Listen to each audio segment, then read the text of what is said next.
Kawan, FPP TNI menegaskan sikap dan pandangannya sebagai berikut. 1.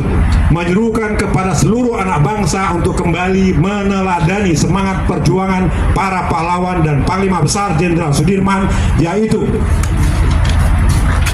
setia kepada bangsa dan negara di atas kepentingan golongan atau pribadi. 2. Mengingatkan penyelenggara negara agar senantiasa berpegang teguh pada amanat konstitusi, menegakkan keadilan, dan mengembalikan kepercayaan rakyat terhadap negara dan hukum.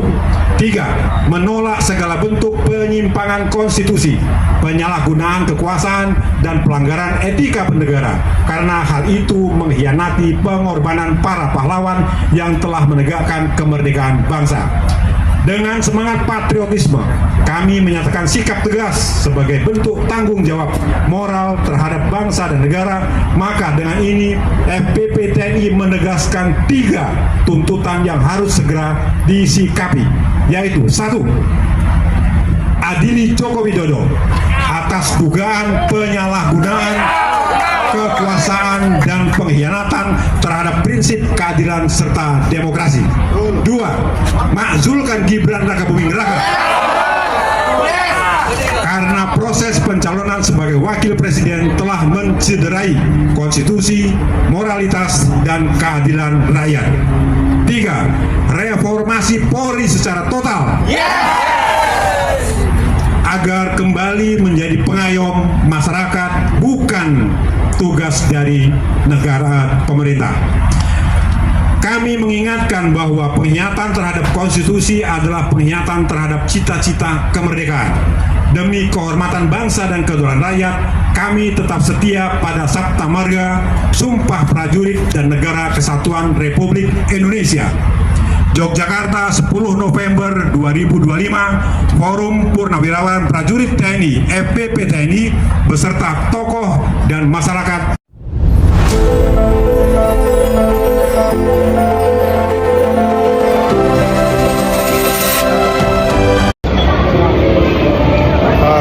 Terima kasih, selamat malam. Yang terhormat buat Bapak Besar, Bapak kita Presiden Prabowo Subianto.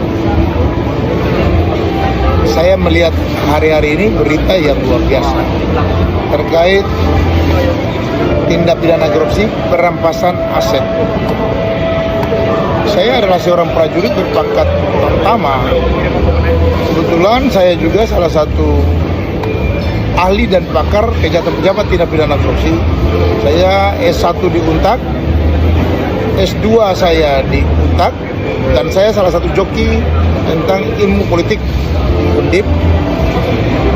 S3 saya di Untak, saya adalah salah satu penulis tentang rekonstruksi pertanggungjawaban pejabat pemerintah yang melakukan diskresi titik singgung tindak pidana korupsi. Yang saya amati selama saya sekolah ya sampai hari ini, korupsi ini sebenarnya mau dibedah bagaimana kalau sebenarnya ini simpel, cuma karena banyak yang terlalu mencawe-cawe dan banyak yang terlalu sok tahu, banyak terlalu takut dengan dia akan ditangkap melalui perampasan aset. Kalau saya jangankan perampasan aset, manusianya kita rampas, kita hilangin aja, ya. Karena dia korupsi itu dia tidak pernah memandang bulu, sesuka-sukanya dia. OTT ya bagus, tapi kalau saya, pendapat saya, karena saya basicnya seorang tamtama, seorang prajurit, maka saya memohon kepada negara ya, agar berikanlah kami kesempatan Prada, Ratu, Praka, dan Kopral Sersan 2 terbaik di negara, baik TNI Polri, untuk menghadapi para penjahat-penjahat yang tak beriman, yaitu penjahat-penjahat korupsi, baik berpangkat, birokrasi, dan lain-lain. Berikan kami kewenangan. Saya tidak asal ngomong, tapi dengan pendapat yang saya sampaikan, saya akan mencabut nyawa mereka. Saya mencabut nyawa kamu, akan mencabut nyawa para korupsi. Ya, bukan saya rampas aset, rampas nyawanya saya rampas. Bukan saja rampas aset, rampas nyawanya saya rampas. Karena saya salah satu cucu dari Sultan Babula, pemilik 24 kerajaan dan 72 pulau serta negeri, itu punya kakek saya. Ini saya kasih tahu. Jadi kalau mau tindak korupsi, tidak usah mandang partai, mandang segalanya, nggak usah. Pangkat dan partai itu cuma hiburan perjalanan. Negara akan berjalan sampai kita mati dan hidup kita berjalan. Jadi kalau mau basmi korupsi, berikanlah kewenangan kepada tamtama terbaik TNI Polri. Nggak usah banyak-banyak. 1-2 pelaton, maka terbitkanlah peraturan eksekusi. Itu aman. Seperti Pak Karno menangkap dan mengeksekusi para PKI dan dibuang ke Pulau Namlea. Nah, itu salah satu pendapat yang luar biasa oleh Pak Karno. Saya mau menindak para korupsi seperti kayak ditindak oleh Pak Karno terhadap PKI. Ya ini kita perlu lagi lebih galak lagi supaya kapok dan tobat. Kalau dia main-main, tembak. Kalau nggak, potong. Habisin aja, tidak rugi negara ini. Saya salah satu cucu dari pemilik negeri. Terima kasih. Salam Nusantara. Merdeka. Dan saya katakan bahwa Prabowo harus tobat. Jangan sampai Prabowo ditaikin sama Jokowi. Ingat, Anda bukan Menhan lagi. Anda jangan hormat-hormat gitu, ya. Jokowi hebat, tapi negara ini diberikan kepada Tiongkok komunis. Hati-hati tuh, ya. Ini kalau jelas-jelas Prabowo tidak tobat, berarti yang dikatakan Letnan Jenderal Dunija, Pangdam Trikora, Pangdam Udayana adalah benar bahwa kau adalah licik, ya.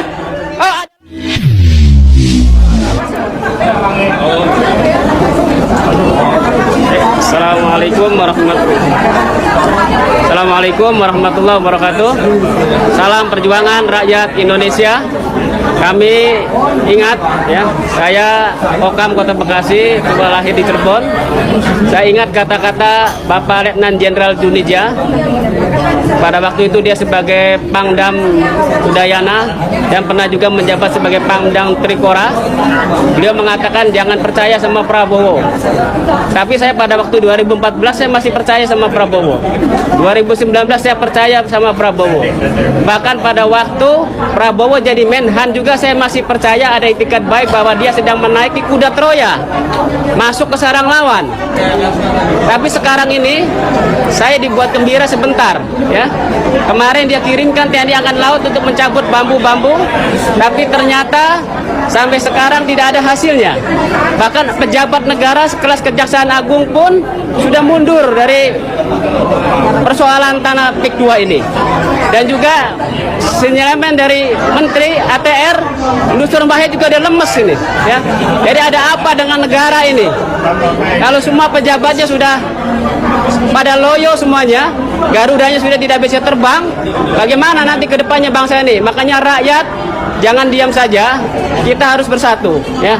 Kami dari Kokam, insya Allah ayahanda kami dari tim LBH Muhammadiyah terus mengawal kasus PIK 2 ini tentang kezaliman yang ada di bumi Banten ini. Dan saya katakan bahwa Prabowo harus tobat. Jangan sampai Prabowo ditaikin sama Jokowi. Ingat, Anda bukan Menhan lagi. Anda jangan hormat-hormat gitu, ya. Sama SBY biasa, sama Menhan enggak, ya. Jadi kamu udah jadi presiden, Pak Prabowo. Selesaikan persoalan bangsa sesuai dengan janjimu tatkala dilantik menjadi presiden. Pidato menggema ke Nusantara, bahkan ke dunia Antartika. Tapi lakukanlah itu. Selesaikan kasus-kasus PIK 2 ini. Batalkan itu kasus PIK 2 itu, ya. Berarti Anda sesuai dengan omongannya. Tapi kalau Anda tidak membatalkan, tidak masuk, tidak mempidanakan orang-orang yang telah menguruk tanah rakyat, tidak mempidanakan orang-orang yang telah merampas hak-hak rakyat, bahkan hak-hak negara, sungai, jalan diambil, maka Anda adalah bagian daripada Jokowi yang harus diadili oleh rakyat tentang kerusakan negara ini oleh Jokowi. Prabowo ingat, ya, ingat masih ada umur, Tapi kalau besok kau mati, berarti mati dalam kezaliman.